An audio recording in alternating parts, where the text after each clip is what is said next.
Welcome back into 3 News at 4. The time now just after 4:31.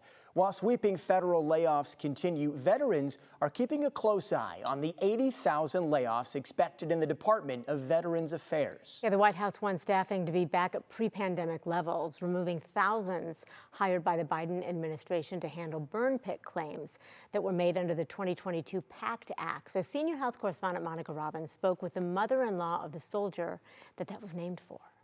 For years, Susan Zier of Sandusky spent her own money traveling to D.C. and around the country in honor of her son-in-law, Ohio Army National Guard combat medic Sergeant First Class Heath Robinson. She and others fought for health benefits for veterans exposed to toxic chemicals from burn pits during their service in the Middle East. Heath died in 2020. 2 years later, the promise to address comprehensive toxics, or PACT Act, was named after him and may have been the most sweeping change to veterans' health benefits in 30 years. But now, advocates fear massive federal VA layoffs threaten the future of those benefits. Caring for our veterans is waste, and they need to cut that waste.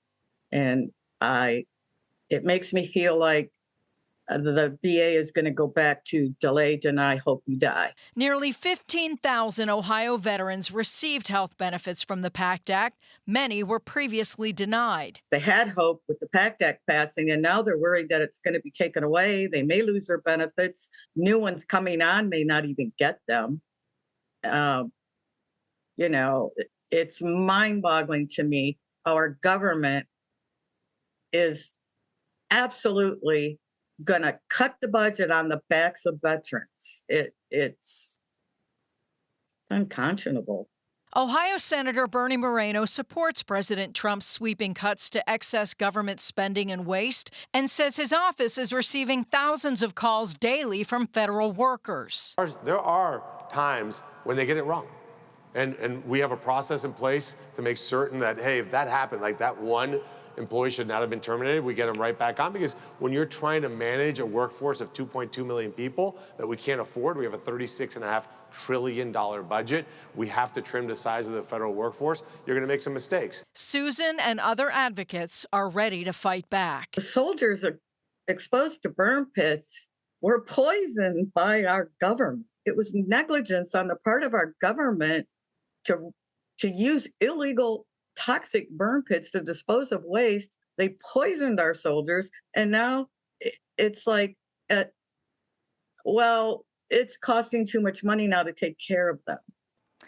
Now, the VA is expected to complete an internal review by May and have a reorganization plan by June, with layoffs beginning in August. The VA claims the cuts will not hurt veteran services, but it already fired probationary workers and canceled hundreds of contracts.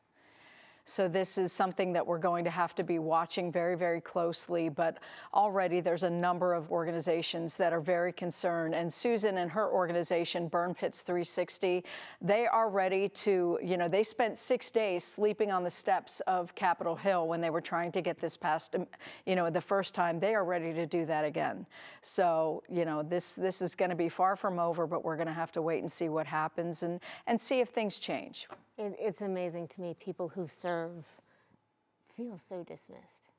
Well, we'll have to wait and see. Under the Biden administration, they hired more than 50,000 employees, because when this act passed, there were almost 300,000 claims that were filed. So they needed those folks to start processing those claims to get the benefits passed and accepted right away. Yeah.